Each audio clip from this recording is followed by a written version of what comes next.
A lot of people deal with depression and anxiety because we're running away from the fact that we're grieving a life that we wanted.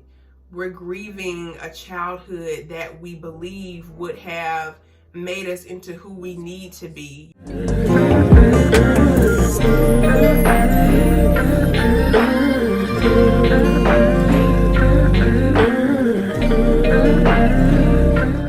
Hey everyone, welcome back to my channel. I am so thankful y'all are here.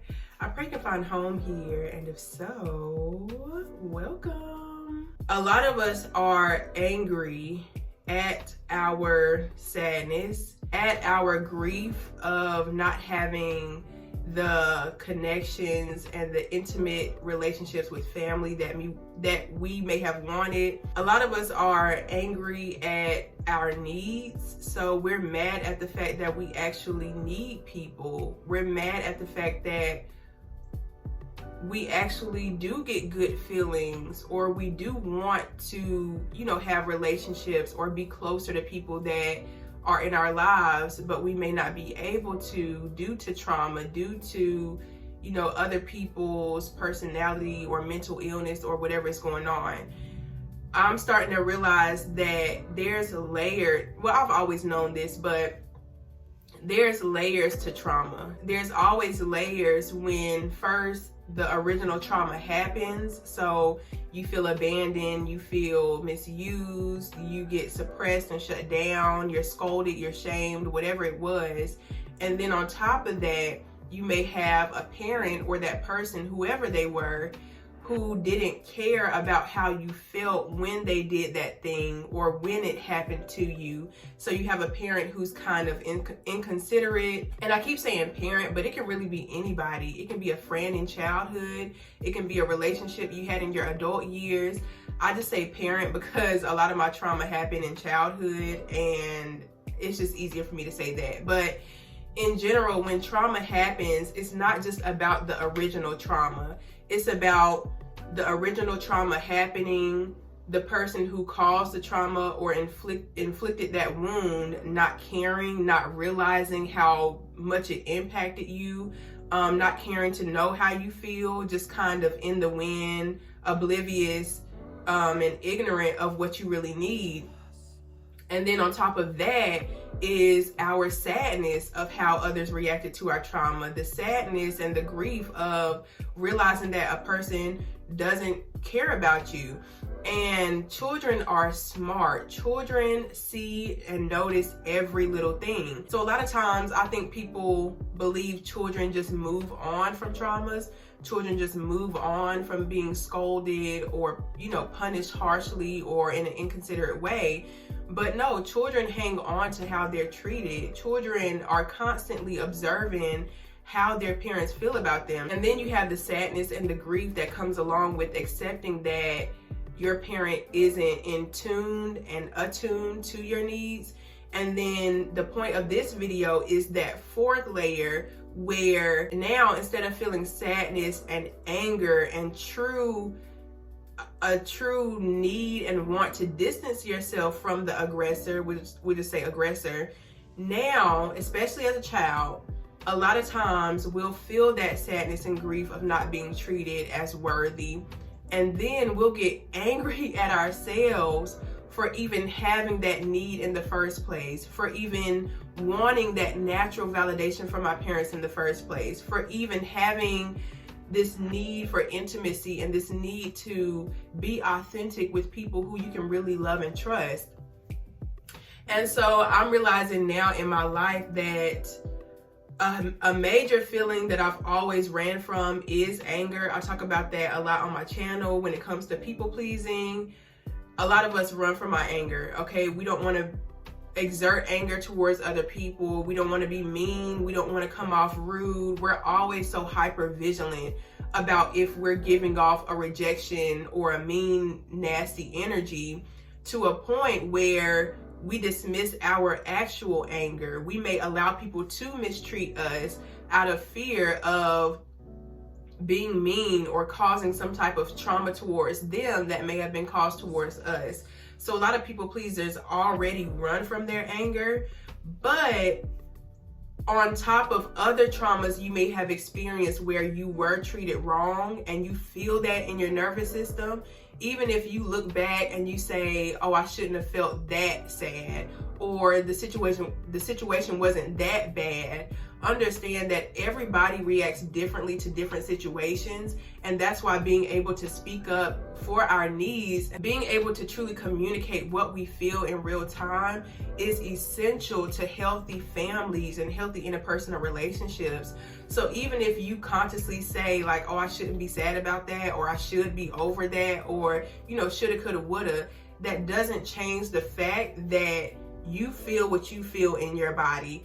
And I think I've ran from the reality of what I feel, even though I can intellectualize it. And I still feel like in many ways I run from the sadness and just the overall grieving of not having the healthy family system that I would have loved to see and be a part of. And granted, I love my family for who they are. I've done a lot of detachment work where I'm not depending on them to be a certain person or act a certain way in order for me to love them.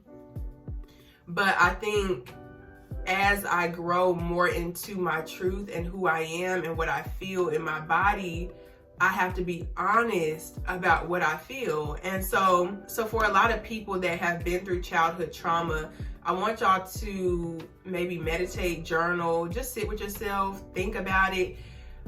What pain are you running from? What are you blaming yourself for being too sensitive? How are you blaming yourself for having needs? How are you punishing yourself for having needs? A lot of people deal with depression and anxiety because we're running away from the fact that we're grieving a life that we wanted.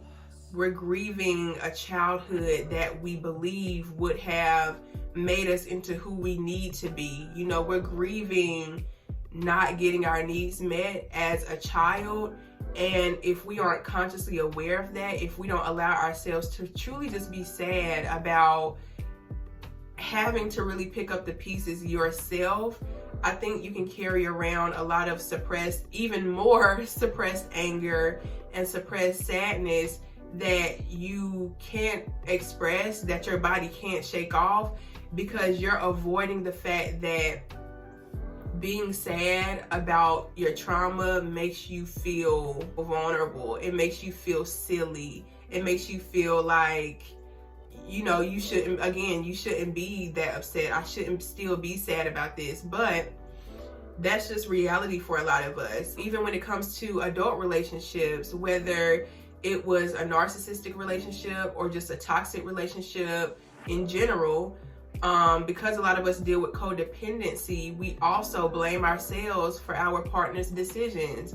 We say, oh, if I would have just did this, maybe we still would have been in that relationship. If I just wouldn't have had as many needs, if I just didn't need to be loved, if I just didn't need reassurance, you know, all these healthy things that any healthy relationship, marriage, commitment needs, we lie to ourselves and we turn the gun on ourselves, and we're mad at ourselves for having basic human needs.